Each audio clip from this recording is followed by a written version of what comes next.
चलिए अब भारतीय संविधान इकाई का सेकंड पार्ट हम लेते हैं।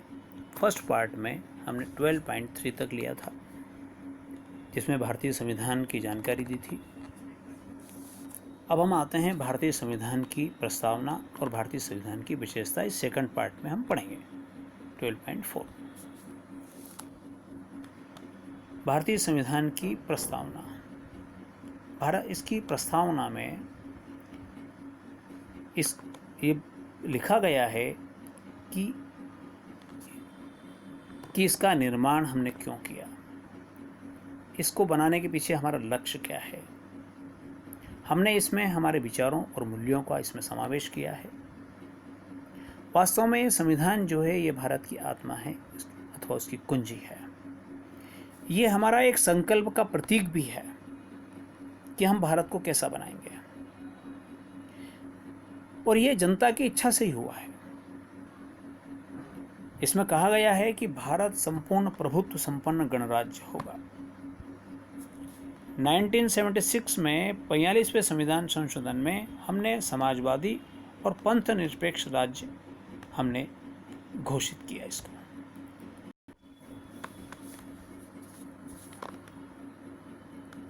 इसमें लिखा गया है कि देश की रक्षा का दायित्व केवल राज्य का नहीं, नागरिकों का भी कर्तव्य है। अब हम आते हैं 12.5 भारतीय संविधान की विशेषताएं, special features of the Indian constitution.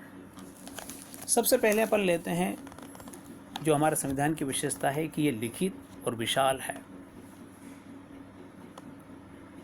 इसमें 395 अनुच्छेद हैं, आर्टिकल्स हैं, 12 अनुसूचियां हैं, शेड्यूल्स हैं, 22 भाग हैं इसके।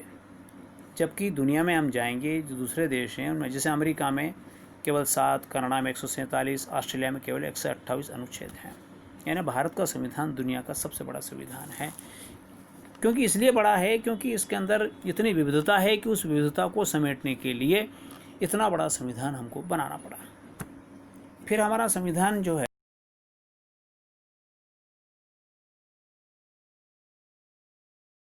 इससे परिवर्तन नहीं होते हैं, लेकिन परिवर्तन हो भी सकते हैं। कुछ साधारण बहुमत से, कुछ विशिष्ट बहुमत से, और कुछ विशिष्ट और आधे राज्य के अनुसमर्थन से बदले जा सकते हैं। इस तरह हमारा संविधान कठोर भी है और लचीला भी है। तीसरी विशेषता संपूर्ण प्रभुत्व संपन्न।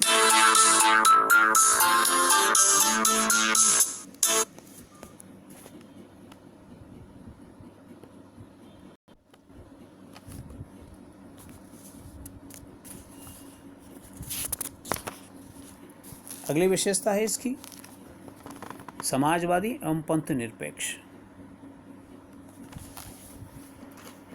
Socialist and secular.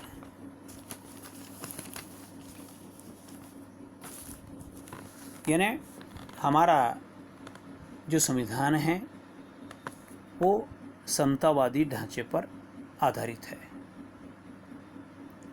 हमने ये जो पंथ निरपेक्षता है, ये जो समाजवाद है, इसको हमने भारतीय परिस्थितियों में अपनाया। सभी पंथों की समान रक्षा,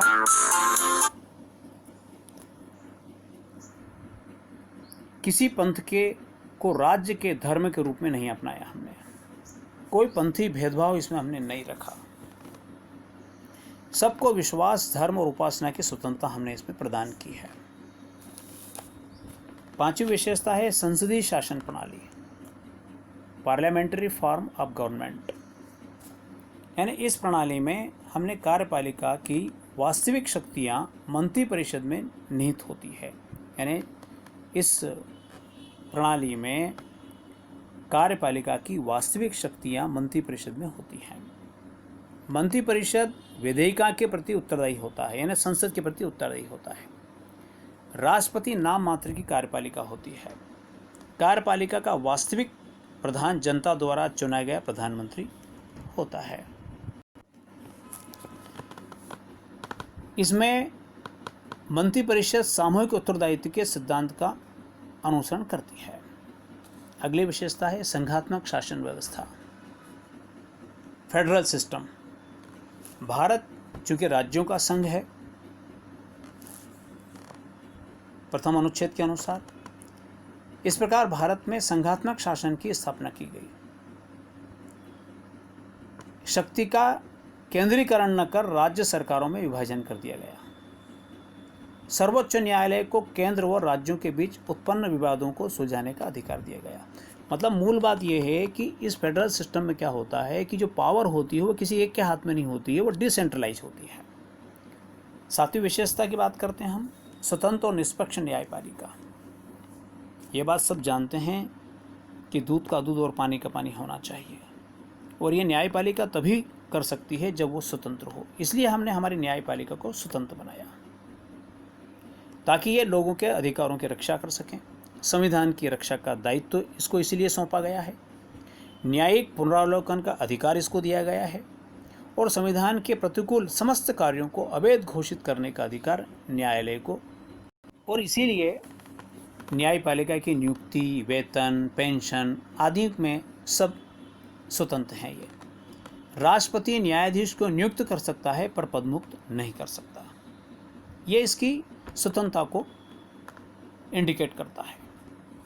आठवां जो विशेषता है, मौलिक अधिकार और मूल कर्तव्य, फंडामेंटल राइट्स एंड ड्यूटीज।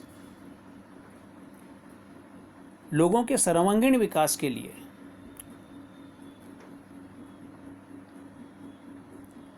मौलिक अधिकार दिया जाना जरूरी है। इन मौलिक अधिकारों का उल्लंघन सरकार भी नहीं कर सकती। इनके उल्लंघन पर न्यायालय में जा सकता है। ऐसे 6 मौलिक अधिकार हमारे भारतीय संविधान नागरिकों को सौंपे हैं। केवल संकट काल में इनमें प्रतिबंध लगाया जा सकता है। मूल कर्तव्य 42वें संशोधन में 1976 में के द्वारा नया प्रावधान इसमें लाया गया, जिसमें नागरिकों के 11 मौलिक कर्तव्य भी निश्चित किए गए। अब अपन आते हैं राज्य के नीति निर्देशक तत्व, directive principles of the state. संविधान के चौथे भाग में शासन संचालन के लिए मूलभूत सिद्धांतों का वर्णन किया गया है।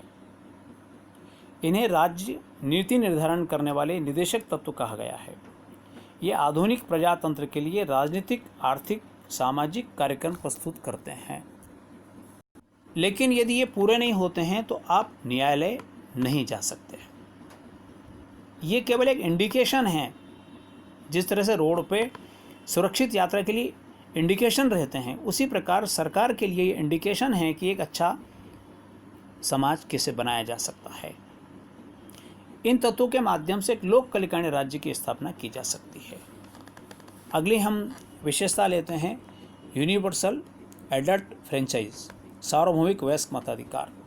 ये सभी को मालूम है कि देश के प्रत्येक नागरिक को एक मत देने का अधिकार है, बस उसकी उम्र 18 वर्ष होना चाहिए। फिर हम 11वें विशेषता पर आते हैं, सिंगल सिटीजनशिप यानी एकहरी नागरिकता। यानी हमारे देश में जो नागरिकता है वो दोहरी नागरिकता नहीं है। प्रत्येक व्यक्ति भारत का नागरिक है, चाहे वो किसी भी जगह या प्रदेश में रहता हो। देश के सभी भागों में समान अधिकार उसे प्राप्त हैं। इस तरह हम देखते हैं कि भारतीय संविधान केवल एक राजनीतिक प्रलेख भर नहीं है, इसमें हमारी संस्कृति है। यह राष्ट्रीय अस्मिता को समेटे हुए हैं। इसमें भारत की 5000 साल पुरानी संस्कृति है। यह हमारी विरासत को समेटे हुए हैं, और तमाम हमारे जो ऐतिहासिक प्रागैतिहासिक चित्र हैं उसको भी हमने इसमें समेटा है।